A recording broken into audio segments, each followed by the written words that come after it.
And we are live.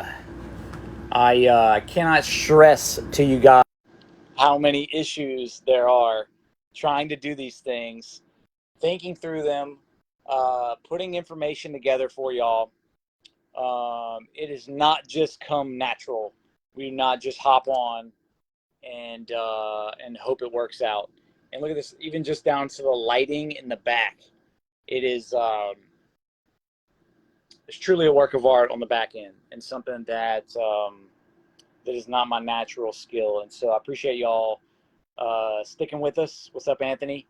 Through the changes, through the delays. I said yesterday, hey, y'all hop on here and push your jobs out. Tell them F you. I'm gonna be on a call. I'm gonna do my lunch at a different time, and then I go to get on, and I had to pull an audible, and I realized, you know what? Zoom is ass. Somebody in our group said Zoom is ass. That's hilarious. Zoom is ass.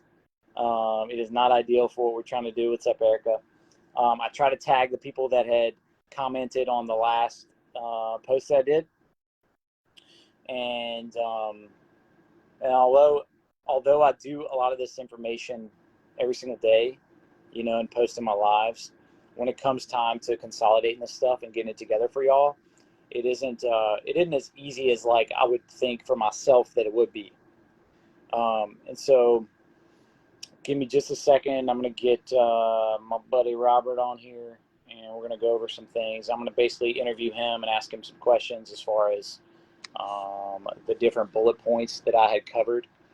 If you have questions and you were just sitting here watching this, like, now post them.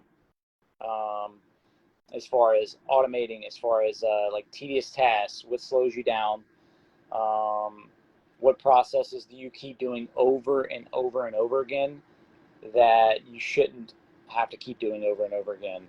Are you driving too much? Are you typing the same things over and over again? Are you tight on cash? Tight on leads? Do you have trouble even like? Do you have trouble stopping working? Are you having trouble being present with your own family because you're working all the time and you're trying constantly to respond to leads? Or have you wanted to hire people for certain tasks? Those are sort of the things like I want to make sure I'm not just talking at you guys, which I do a lot of that. I do a ton of just talking at y'all. And I think it would be most helpful if I had a little bit of sort of like, what questions do you have, instead of me just assuming that y'all have questions. I speak a lot from like should ask questions. Which should y'all be asking that you don't even know to ask? I did a video earlier this week about hiring, and a buddy hit me up on the back end. He said, dude, I've been in this industry for forever, and for the longest time, everyone's opinion was don't hire. And I guess I hired in this business out of ignorance. I don't know. I can't do all this stuff. How do you do 20 phones a day? You sell them to a couple different people. You got to grade them. You got to pay for them. You got to get paid. You got to label them. You got to ship them. How do you do all that crap without people, without some sort of system in place? Well, I don't know. You got to hire. Give me just a second. One sec, guys.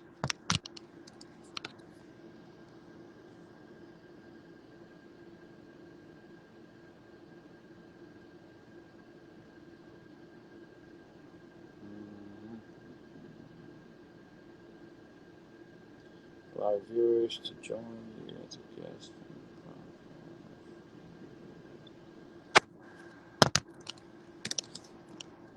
Yeah, give me a second, y'all.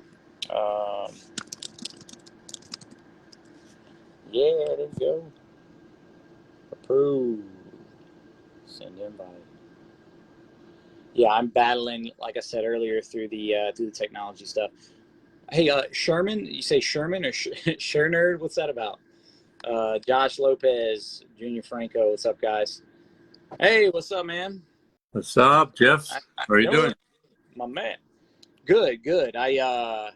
It's weird. So we got 16 people on. We had 19 a second ago.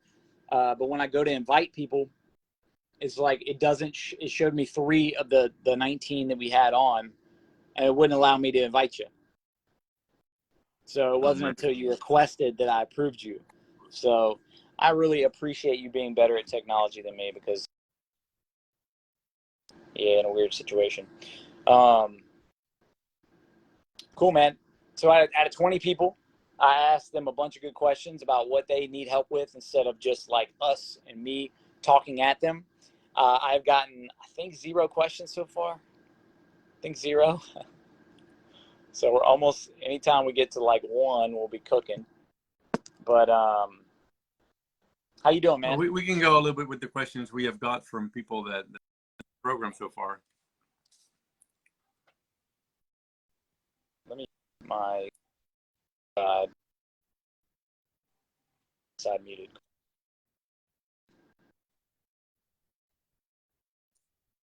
Is your internet good, Jeff? Because I don't get you very well. Am I breaking up? I'm gonna have to walk out and switch locations. Going up to the front. Give me 1 second. I'm about to get on some. I'm about to be on Wi-Fi.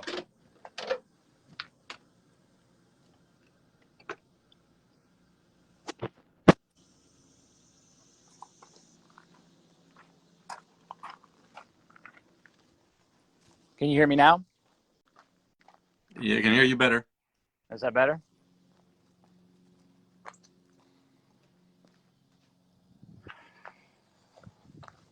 Give me about 30 seconds, dude. You got anything to say in the meantime? Yeah, well, so I think the most there's a lot of new people coming in the industry, right? And the thing I get the most about people is really where to get the capital and where to get the leads. And the other half of the people that have been in the industry for a while, everybody hits the same ceiling as you were hitting a couple months ago, where you get to 10 phones a day, and you just don't know how to roll it anymore, or you lack money, you lack time. You're hiring people and they're not working for you, or they're not working out for you. And it really comes down to structuring your phone flipping as a business. And sometimes it's hard for people to start doing that because they're so rooted in the way they do things. It's very hard to make them change their mindset and their business processes. So what I've seen, like I've been doing this program now for 3 months. You were one of the first that joined me, and after having people understand the mindset of flipping as a business, there's still a couple of things that people do inherently wrong in the business, and that is most people that I know flipping, they don't phone flip as a business. They still flip with their cash, with their personal credit if they have it, and they think that is the way to scale a business because that way they don't pay taxes. But it is actually completely the wrong way, because you don't get credit for anything that you do. And if you would set up a business, can be an LLC, could cost you like $100 to set it up.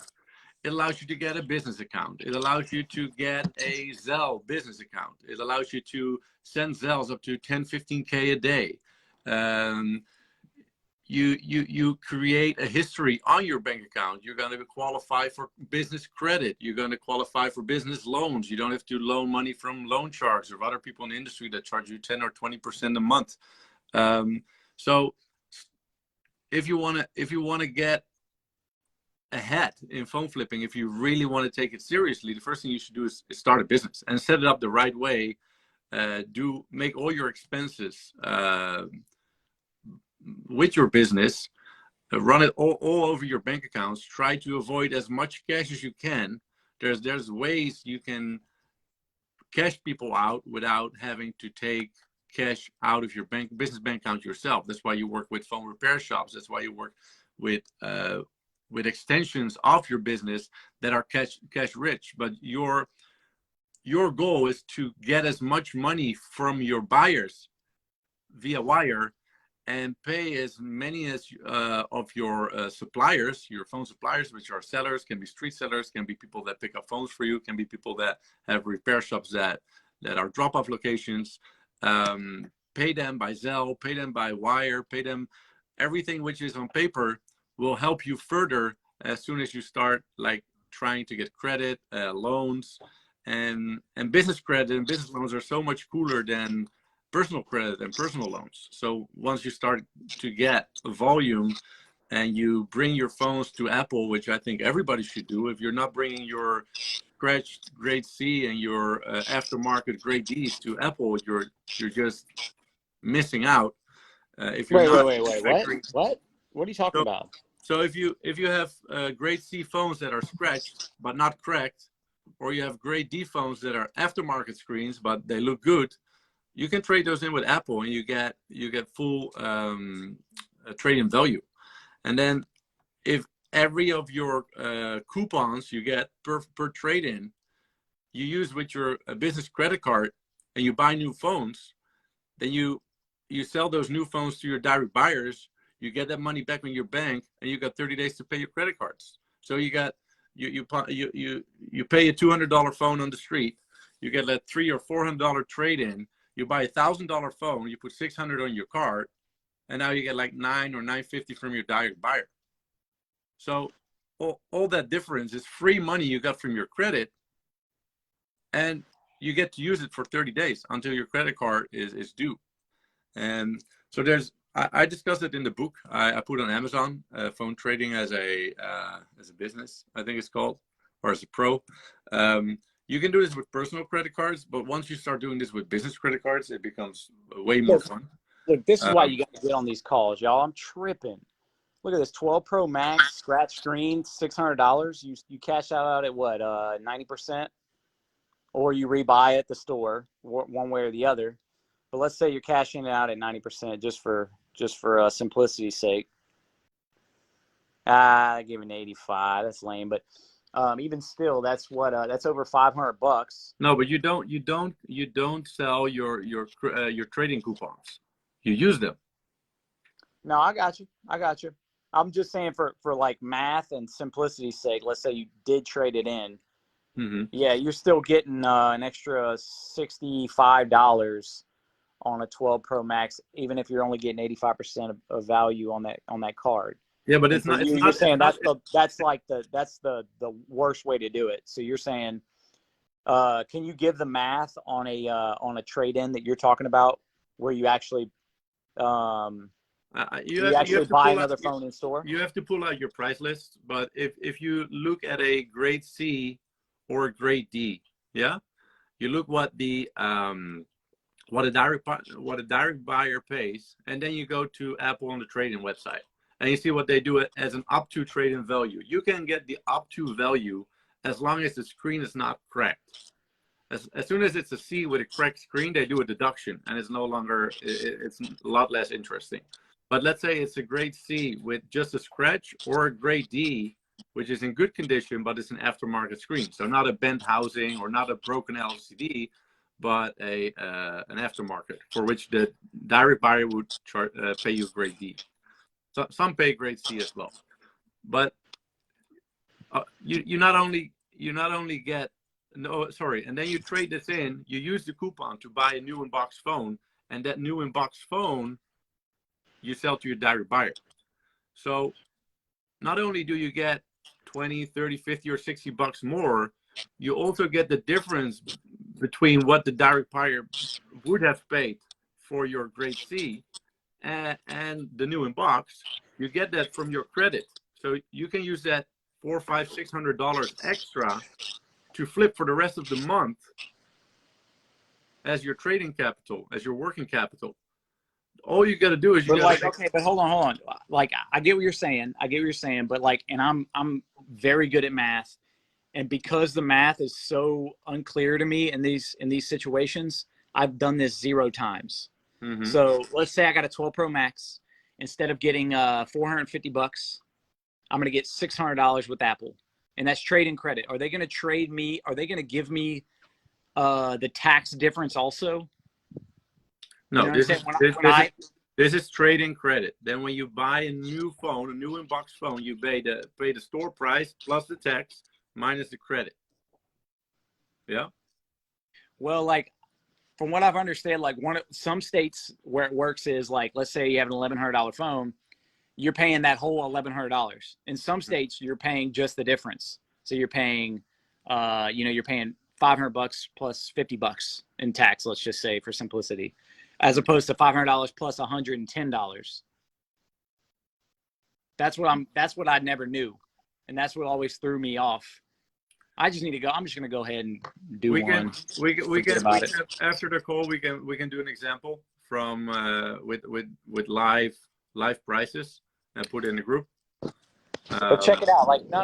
Let's do some quick math real quick. Hang on. So you're getting $150 extra on the trade-in, and then when you buy the phone in store, $1,100 phone, and you pay, let's just say $600 to keep it simple. You can sell it as like an unlocked phone, I'm assuming. So you got an unlocked sealed phone for what's the current price? Let's say $1,025, right? Mm-hmm. So you're getting 150 more. I don't know, like you get what I'm saying? The math is crazy.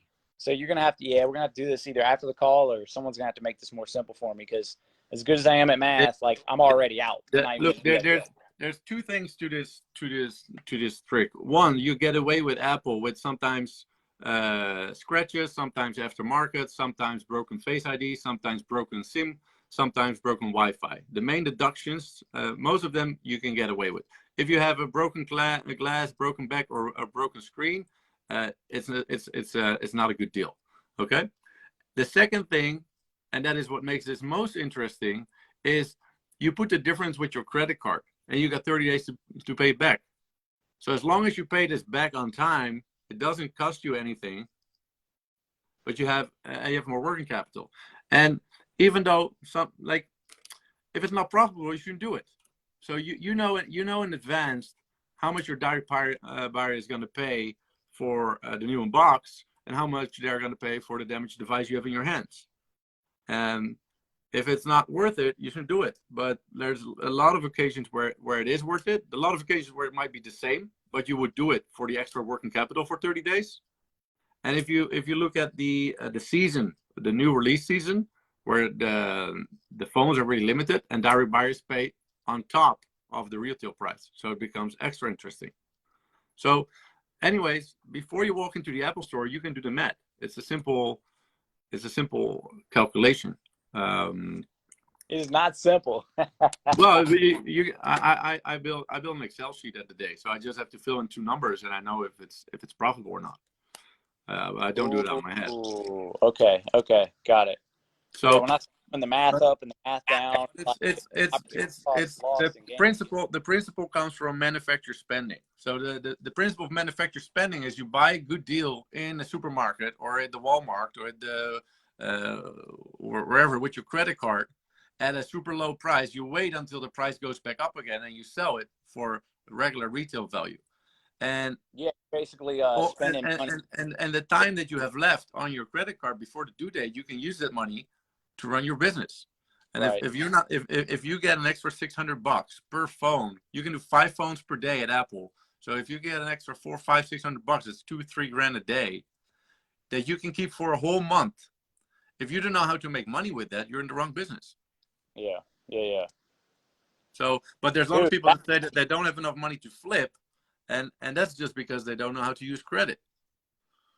That one tip is like worth this whole call, dude. I get what you're saying, and I know people that have done it, and I guess the difference in price never made sense so much. But when you do it from a manufacturer spending, you can travel the whole world without that as well. Yeah, if you have American credit cards and you're still paying for hotels and for flights, it's just because you don't use them well. If you still put stuff on your debit card, I don't know why you were born in the United States. You should be like me, European, and put everything in your debit card and not get all the benefits. But you're paying. You're like the cost of credit card is already in the retail price. So even if you pay with your debit card, you pay for the cost of other people paying with a credit card. That's already factored in. Yes, sir. Yes, sir. So that's why having cash is a problem in this industry. Like, I don't know how many people try, like they get paid by PayPal or by wire from their direct buyers, and then they try to get everything back in cash so they can cash out the people that they meet from OfferUp and from Facebook Marketplace. Well, at some point, the bank is just going to kick you out because they don't like you. You're a risk. Like, you get money by wire, you take it out in cash. They know what you do with it. You don't keep any books. You're not a company. You just go from bank to bank. They keep kicking you out. Whereas if you get paid by your buyers via wire, and you pay as much as you can via Zelle, or you pay to other bank accounts, you have other people take out the cash. You can take a part of what you do, the part of your revenue, you can take out of cash. You just cannot take 100% out, because that's just not a regular business. That's a red flag. And with your personal Zelle, I think the limit is a couple grand. If you have a business Zelle, your sending limits are like 10, 15K a day. So I know how many people in this group are doing 300K of Zelles every month. But like, you don't, like, most people, they accept Zelle. They don't need cash. Cash is a business risk, and it will prevent you to grow in an industry like the flipping industry. All right. So that covers, well, that didn't fully cover, like, how you said establish business credit. Oh, you're saying, okay. So when you have the invoices. So everything starts with the business. Like, yes. Right now, you pay for gas. Who's paying the gas? You or your business? Right. No, I got you. Well, if you're not doing that with your business, you're not establishing credit. There's gas cards that report back to your credit, to your business credit. Right now, you're paying it out of pocket. Why? You're not creating anything. You're just throwing away money in gas. Whereas if you would use a gas card, they give you 15 or 30 days to pay your gas. And if you pay on time, you're building credit. Hey, look, so if you're ordering stuff on Amazon, if you're doing that with your personal card, it's not going to give you anything. If you're doing that with your business, you're creating business credit. Right. Like, all you got to do to get a business loan is generate like $10,000 of revenue a month. Well, that's 30 phones. If you do 30 phones a month, you should be generating enough revenue in your business to ask for business loan. Business loans are revenue based, cash flow based. What do you need to generate cash flow? You need to get money in and out of your business accounts. Dude, you got me hyped. Okay. You want to answer a few questions, or you want to cover another topic? Well, if there's questions about this, let's handle them first and then move on. Man, there's a lot of questions, dude. What credit cards are best?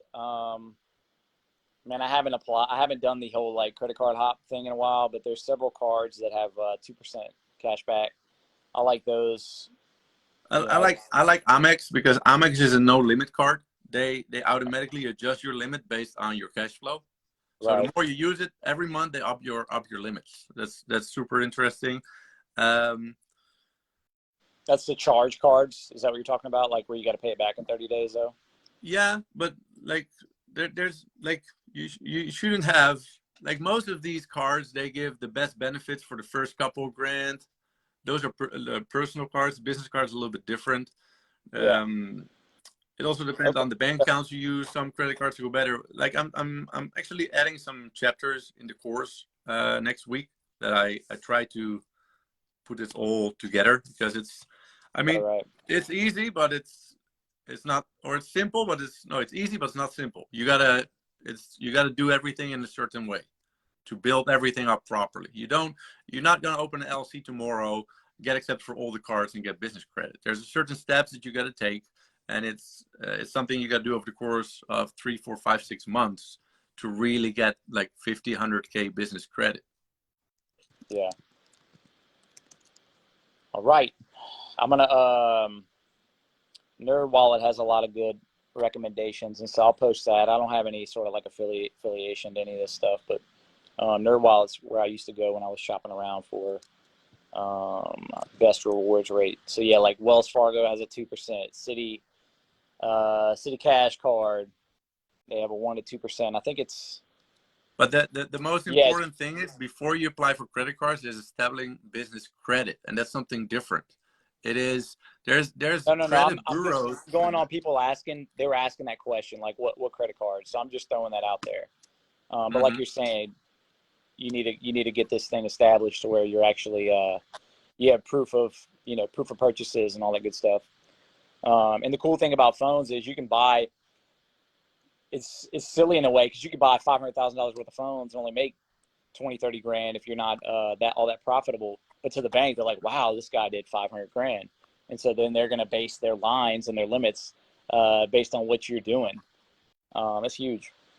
And then keep in mind, 2% in this business, 500 grand, 2%, man, that's $10,000.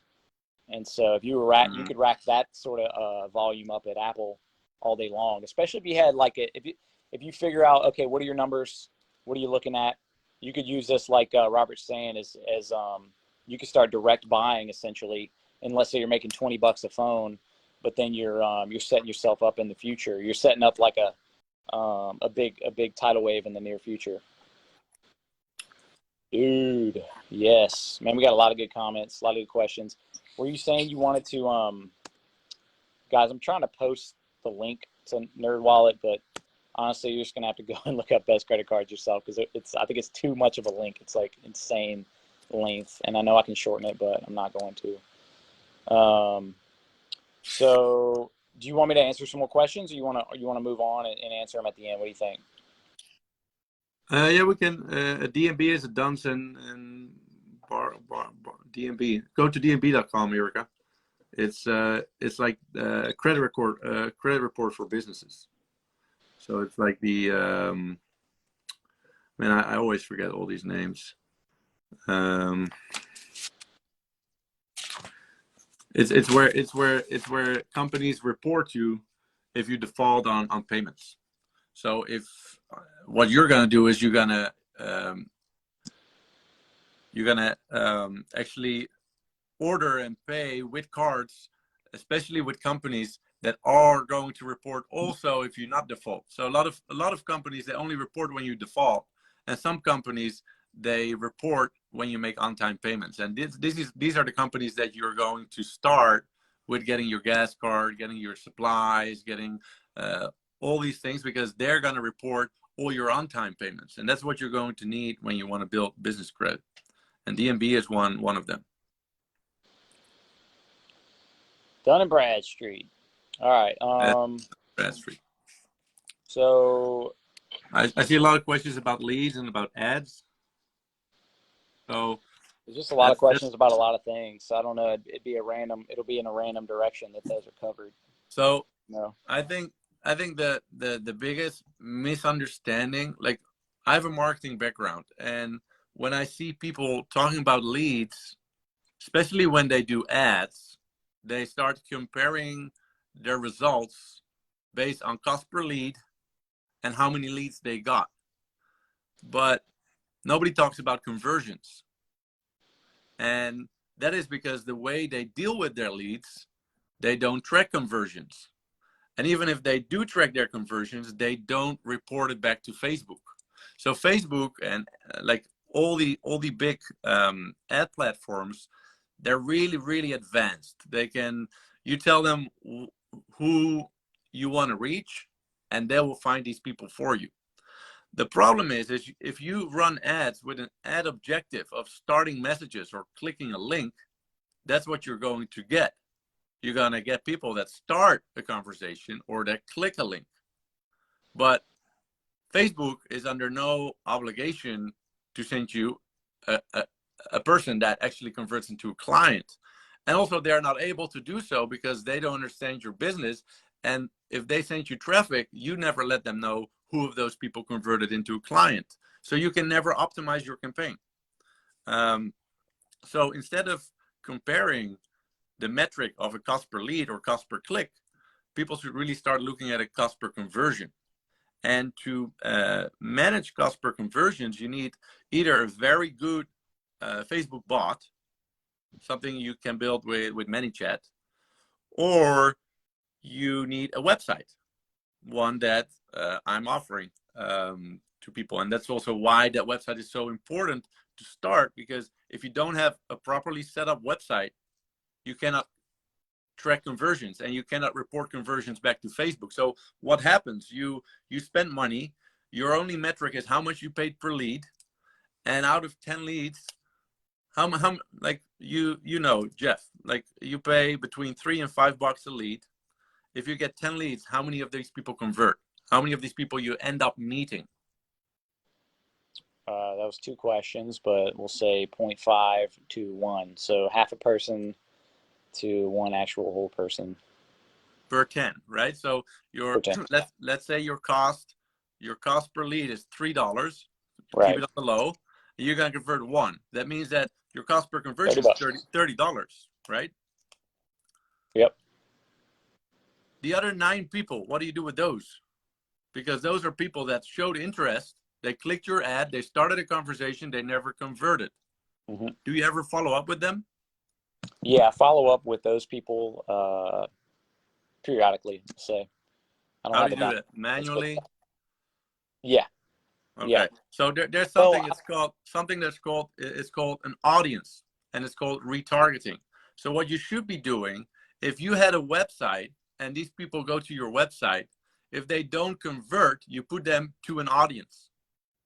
An audience that says, hey, these people are interested, they came to my website, they didn't convert. You can retarget these people with your ads all day long for pennies. Yeah. So as soon as they've been on your website, they can see your ad the whole day, 10 times a day, and it will cost you pennies compared to the $3 that you paid for them to click on your ad the first time. It's called retargeting. Nobody does retargeting because it's complicated, or it's because it's not understood. It's super important, because with retargeting, you're probably able to convert 20 or 30% of those 9 people that didn't convert the first time that they clicked on your ad. Why they didn't convert the first time? Because the kids start screaming, they accidentally run a red light when they clicked your ad, they got distracted, and they won't see your ad again, so they will never come back to your website.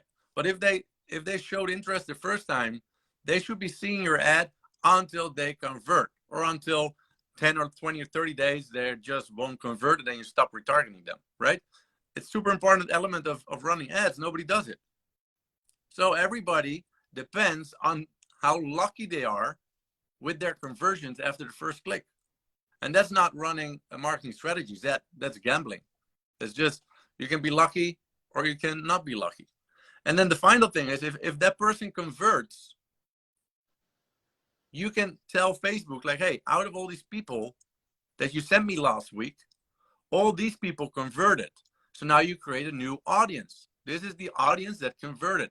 And then you can make a lookalike audience. And you tell Facebook, hey, send me more people like those. Because your initial audience, you say, hey, send me people that use an iPhone in 30 miles of my house so I can go pick it up. That's a big fucking list of people. So your ad is just going to show to random people, and based on luck, you're going to get leads, and based on more luck, you're going to get a conversion. Whereas if you create a conversion audience, now you can put Facebook to work, and Facebook is really good at that. If you give it the right data, you say, hey, out of these 1,000 people that I paid for, these 200 converted. Now only show my ad to everybody in my area that look most like these 200 people. And then you will see what happens with your ad campaigns. Because now Facebook has data. What's the minimum for retargeting? Because every time I've tried that, they're like, okay, this will target less than 10 people, so I never have done that on a local basis. I've done that on a national basis before, but it depends. Like, if you can you only have a pretty good you can only retarget an audience. So if you're not building an audience, you cannot retarget. It's not something that comes out of the box. Okay. Yeah. You got to set it up with pixels. Facebook made it, or not Facebook, but I think it's more pushed by iOS. They made it more difficult with the server-side pixel. So now all third-party pixels, they are being blocked.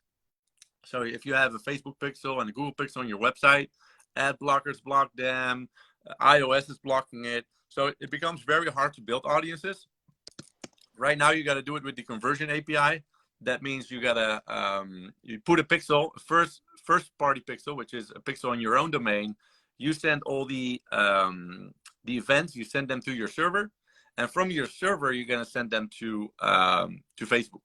So this starts to become an enterprise solution, and it's hard to set up. We're integrating it with our websites, but if you're spending hundreds or $1,000 a month on ads, and you're not doing this properly, you're just blowing away 70% on your ad spend because you're not creating audiences. You're not retargeting. You're not creating a conversion audience, and because you're not having a campaign targeting lookalikes of your ideal customers.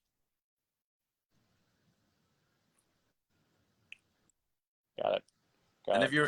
If people are just starting out, and they don't want to spend money on ads, like I got people in the program that have like a couple $100 to flip with, and I got people that spend $100 a day on ads, right? So that's the spread of the marketing budgets, $0 to $100 a day, or well, zero not. Let's say if you have $10 a day, I would be very consistent with your Craigslist ads.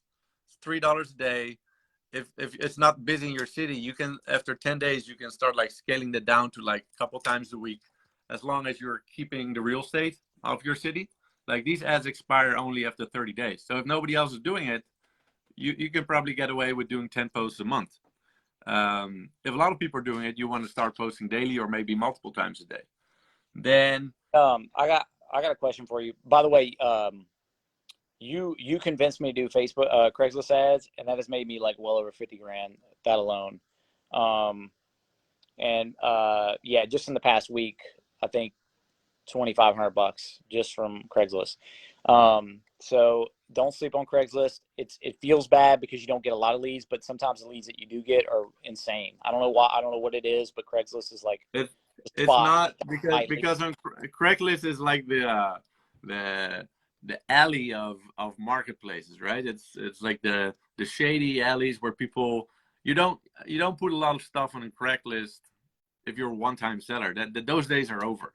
Yes. So people So go on Craigslist for business, and because so I have the same experience. People leads from Craigslist, they once how do I get around a Craigslist ban? So I know how you got banned, but you probably gotta clear your cookies, your sessions, your browser fingerprints, maybe get a new phone. But yeah, it all depends why you got banned. It's hard to get banned on. That was actually what I meant to say, but then I started bragging about myself. The guy that said that has been kicked off multiple times, and he just can't stop getting kicked off. And I'm assuming he's in a competitive area and he's getting reported by other people that post them. Well, then you should not be posting free ads on Craigslist. That's how you get banned, because you can only get flagged if you do free ads. If you do paid ads, you're not. You cannot get flagged. And you should also post in the right category. You cannot post as a buyer in a for sale by dealer or in a for sale by owner category. You got to read the policies, and you got to use the platforms how they have been intended. So all right, let's let him answer that and see if that's what he's doing. I can't remember. I thought he hit me up personally, and I thought he was paying for him, but I could be wrong. Yeah, he said it was paid, but so then maybe you're posting in the wrong category. I always post it in the wanted by dealer because I'm buying. By dealer, yep. And that's also like you might not get on the wanted by owner. So that's maybe. So I'll try the wanted by dealer because you're a dealer. Yeah, do And dealer. they're really tight about that. That's the same way how you're gonna get banned on Facebook Marketplace, and the same way you're gonna get banned on OfferUp. If you're pretending to be a one-time seller, and but you're a dealer, they just don't want you on there. I don't know, like there's no like. Don't ask me why. It's just how it is. I created bots for OfferUp, and we're building one right now for Facebook. And there's a lot of bots for posting and spamming the platform, and I deliberately won't build such a thing because I will be spending more time on answering questions why people their account got blocked. I've been running my bots for over a year, and I've never been blocked, even though it's a bot. But I'm interacting with the platform the way as a user is expected to interact with the platform, and that's why they work. Right, right. Um, Dude, we could be talking forever. You want to cover anything else on leads, or do you want to move on to a new topic? What do you think? Yeah, so what I said, like, do your Craigslist ads. I would create a page on Facebook, do a weekly post, and every day share that post in all your buy and sell groups locally. That should get you some business for free. It should also ask for engagement. So instead of just blatantly promoting, ask people to type quote in the comments, and then when they type quote in the comments, you can hit them up via DM, right? So try to have people like and comment on your post so it goes viral. Use hashtags, and and push. If you do any ads, if you start doing ads on Facebook, make sure you do video posts, because video is just liked more by Facebook. If you do video posts, you can create audiences of people who saw your video. And if you do ads, boost your page posts. Don't create ads, because if you create ads, you miss all those benefits. You wanna combine organic posts with boosting, and don't boost Facebook page posts on your mobile phone. Don't click the blue button that says promote or boost. Open up your Facebook ads manager and create a campaign, because you have much more targeting. If you boost, that's another thing. If you boost or promote a post with a button, you're gonna run a traffic campaign. And what is a traffic campaign? It's a campaign where Facebook basically they're gonna show your ad against all the inventory that they have, and they have no buyers for it. So that you're just gonna run up your campaign, and random people are gonna see your ad, and it's not gonna work. You have to set up conversion ads. You wanna set up an ad. If people click whether they go to Messenger or to your website, you want to let Facebook know when they converted, because if Facebook doesn't know, they're gonna just send you trash, and you ask for it, so you can't blame them either, right? Yeah. The campaign objective is super important. Like, if you have a campaign objective which is traffic, Facebook just gonna send you traffic. If your campaign objective is Messenger, they're gonna target people that are most likely to message you. So if I've seen people, they do campaign objective, send message, and then then they put an autoresponder that send people to the website.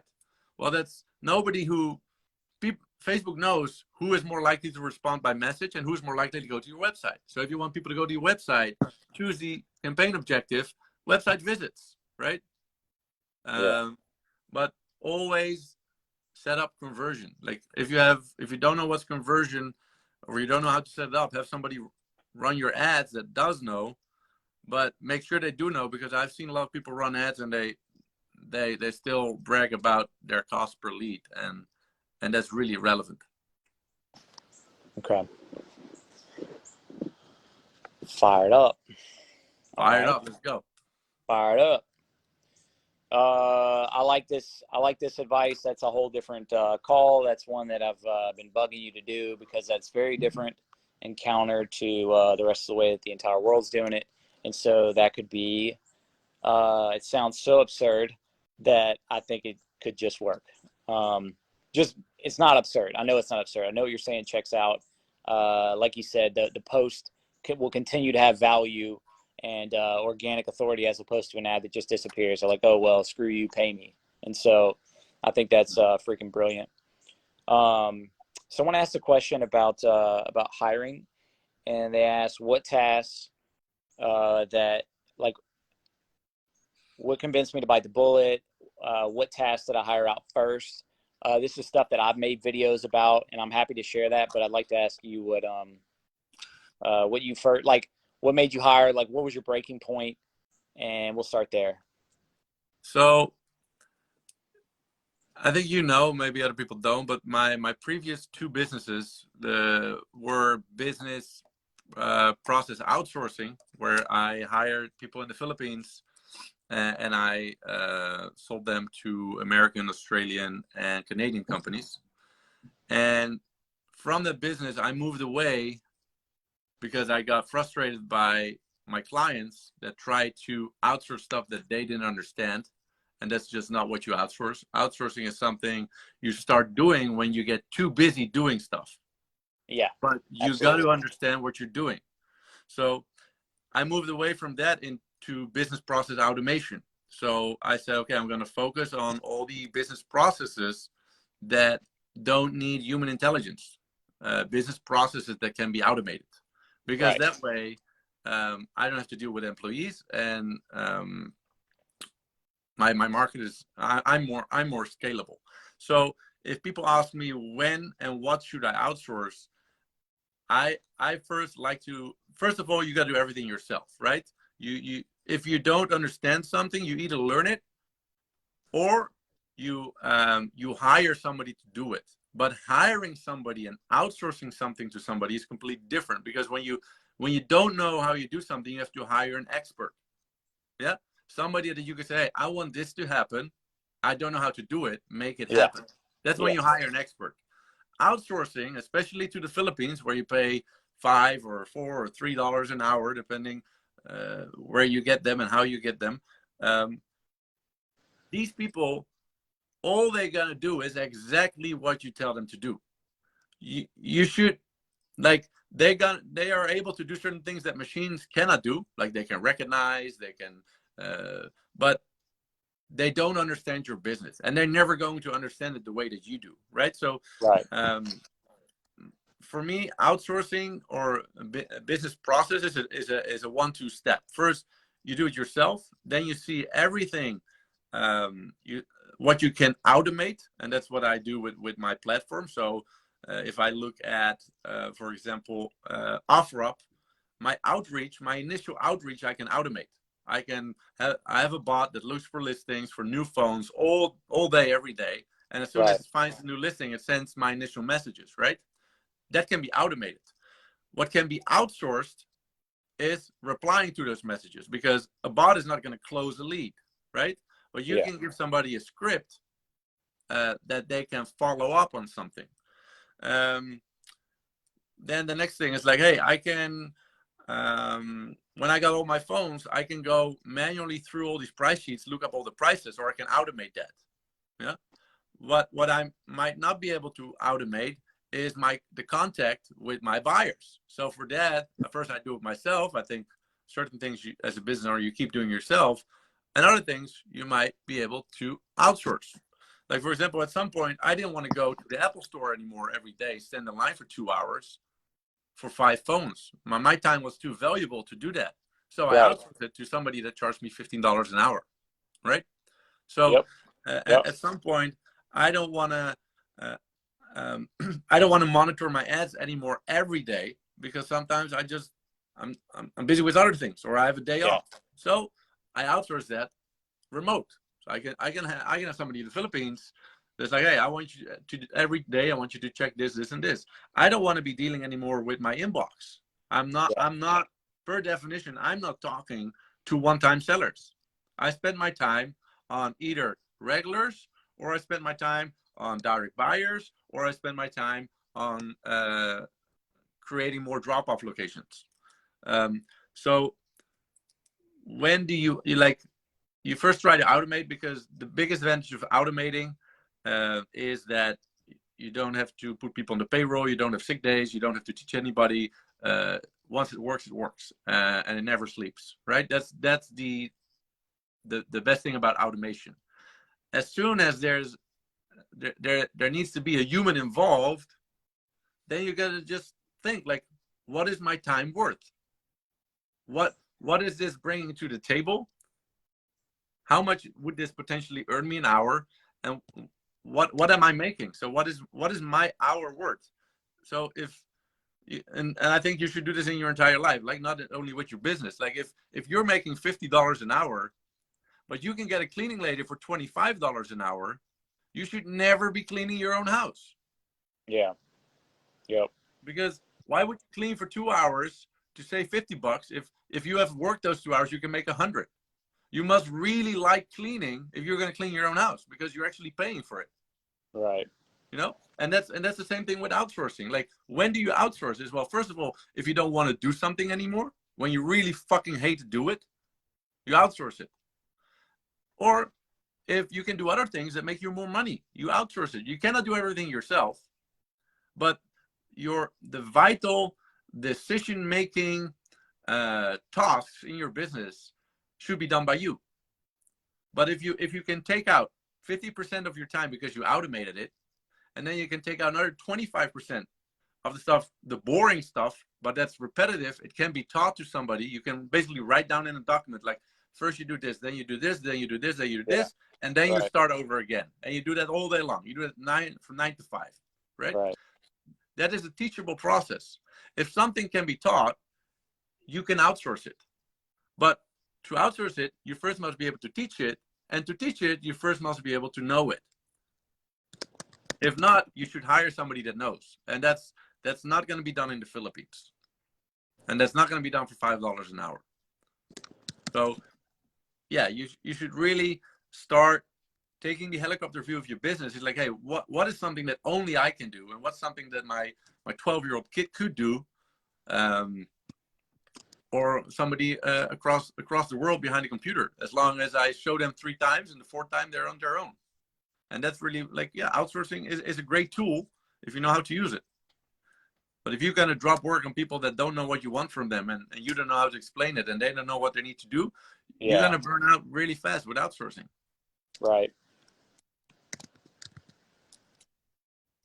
Crushing it. All right. Yeah, so I get what you're saying. Let me just to recap that. You're saying before you hire, automate, and like worst case, have exact processes of what you need done. But first, you have to automate everything you can possibly automate, and that is like your specialty of specialties. And then instead of hiring, for example, like you create a bot for OfferUp. Well, instead of paying someone to sit there on OfferUp all day looking for deals, which is, let's say, $1,000 or $500 a month, you got a bot that's just part of what you do, and it's a fraction of that. Just part of, and that's just part of the deal. So, look at phone flipping. Like, I think it's for everybody the same. What you spend most of your time on if you do everything yourself. It's first getting leads, right? Going over the marketplaces and messaging people. Well, from all the people you message, how many people reply? That's maybe 30%, right? Okay, yeah. So what my bot does, it sends all these messages for you. You only deal with the replies. So just there, you save 2-3 hours a day. So then my question is, what's your time worth? Well, if your time is worth $25, that bot would be worth $75 a day, right? Doesn't cost that much, but that's what it's worth. Then the next thing is, how long do you spend on quoting prices? The back and forth, people calling you, WhatsApping you, like, hey, I got this phone. And you're like, well, what condition is it in? Well, it's in this condition. Send me a photo. Does it have any deductions? What network? Right. Those are like 10 minutes, right? So that's why we build a website. Send people to your website. On your website, in 5 clicks, they get a quote. If they like the quote, now you have to schedule a meetup. Well, that can be 2 things. They call you up. You're like, hey, where are you at? Where are you at? When you have time? When you have time? Or you just ask them to drop a pin on the map and say a time that's convenient to them, and then pick them up with a route planner. So something that we do is that we automated as well. Then you pick up all these phones. Right now, you gotta probably, like, you go and see them. You're gonna go over your Excel sheets. You look for the prices. You have probably 2 or 3 of them, so you gotta well, check all of them to make sure you're not over or underpaying. Then you got to check SIGW. Then you got to go to another website to get the finance report. Takes about 5 or 10 minutes of phone. We automated that. So you just type in the IMEI, the condition, the deductions. It gives you an IMEI report, and it gives you all the prices that all your direct buyers are paying for that. Again, you save 10 minutes per phone. Then you get home, you get all these phones, and now what you're gonna do? Who is gonna buy these phones? You got 30 phones. You're gonna look all these 30 phones. Who is the best buyer and sort it? We created a tool in Excel sheets, or sorry, Google Sheets. You put all the IMEIs, we pull all the info from your previously run reports, and we check the prices from all the direct buyers we put in a sheet. So now you can make decisions. Like instead of taking 2 hours, or instead of having a girl in the Philippines do that every day for you for 2 hours, and when she's sick, you got to do it again. It's like we automated it, so we're independent of anyone. We run it, takes 2 minutes, we can make decisions. Now, just by these tools, I think most people should be able to do 20 phones a day. When you're doing 20 phones a day, then obviously hiring somebody is no longer a problem. You should be doing 20, 30K a month. And all these tools, like we're trying to make them available for everybody for less than the cost of a Filipino. And then there's still going to be tasks that you will have to do. Like you have to respond to leads. You have to go pick up phones, right? Well, those are two things you can outsource. Responding to leads, you need nobody in the United States. You need somebody with good English. Filipinos speak perfect English. So to respond to your leads on Facebook, on OfferUp, or wherever, you can hire a Filipino. To pick up your leads, to pick up your phones, you have to hire somebody locally because they need a car, they need to meet people. So you hire somebody locally. Or you can make an alliance with a repair shop. But now you got all these things in place. You automate everything which is time consuming, boring, and repetitive. And now you have 8 hours a day to make decisions. Right. To send money and to receive money. And then your business can become very big. I don't think you need, honestly, if you have one virtual assistant and 1 or 2 people on the, like I had 3 people on the road, and we build out to like 10 drop-offs in Miami. And we at that time we didn't have our business credit established yet, so we were tied to like 100K working capital. But like right now I understand better how business credit works, and then that should not be a problem anymore. Like like as soon as you have business credit established, things should be very, very easy.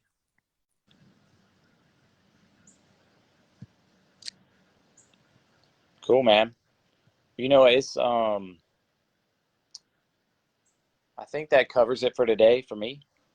I'm gonna have to run here in a second. Somebody said how people should have their mailing options. John is saying mail-ins. Like John, I don't really believe in mail-ins because mail-ins is for the big people like Gazelle. They have a multi-million-dollar reputation. I don't believe that if you're a local buyer, people are gonna mail you in stuff. It's easy to add on your website, but it's just easy to think that everything is gonna go by itself. Like I think as a local buyer, your edge is that you meet people, you give the business a personal touch, and they don't need to trust you by sending their device before you pay them. So I've never done mail-ins, and I don't think it should be a startup strategy for anyone. Maybe if you do 1,000 phones a month and you have a reputation, then you can start thinking about mail-ins. But before, I think it's a little premature. Yeah, I know a lot of people that spend a lot of Grant, time and money on that. It's pretty hard. It's a hard thing. Grant, you can get to the website. It's phones.trade. I'll write down phones. I was about to post a link on it. Yeah. It asks you, who have you heard? If you put Jeff Duhan, his Twitter link, you get $100 off. And just for signing up, before you buy anything, I will send you my book that is on Amazon for free. And we're adding some tools coming week as well. So if you sign up before we add them, I will send you an email to some freebies. But I think the tools are really worth your time if your time is valuable. And apart from that, we're looking to build a little bit more of a community of ballers, people that really want to take this to the next level. And yeah, it might be hard if all you got to start with is $500, and that's why I also created the free tools and the book and like everything that you should be knowing to get to a certain level to join us. Because there's a lot of courses that teach you how to flip phones. I'm not teaching how to flip phones. I expect you to know that. Well, what I'm teaching is to turn it into a business and to structure it in a way that you can scale. And yeah, Jeff is my little protege. Yeah, he's buddy. my poster boy. My poster boy. He's been running marathons to be my poster boy, but yes, I use the website. You see me killing it. It's, that mixed with his advice has been made a massive difference. Well, look, dude, I'm gonna get rained on, and I just don't feel like moving again. So we'll cut it here, dude. That was freaking amazing, like always. So I think everybody's got the information you need to get with Robert. Like you were saying, what, $100 off if you put Jeff Duhan in the Twitter referral? Is that something like that? yeah, it has a drop down Twitter, Instagram. I think your Instagram is I buy phones LA. I don't even know. well, just use the Twitter one. Yeah, use the Twitter one. Use the Twitter one. All right, guys. Freaking awesome, man. Good to have you on, and we'll do another one soon, guys. Okay. Later. Good one, Jeff. Thanks for the invite. All right. Soon. Bye.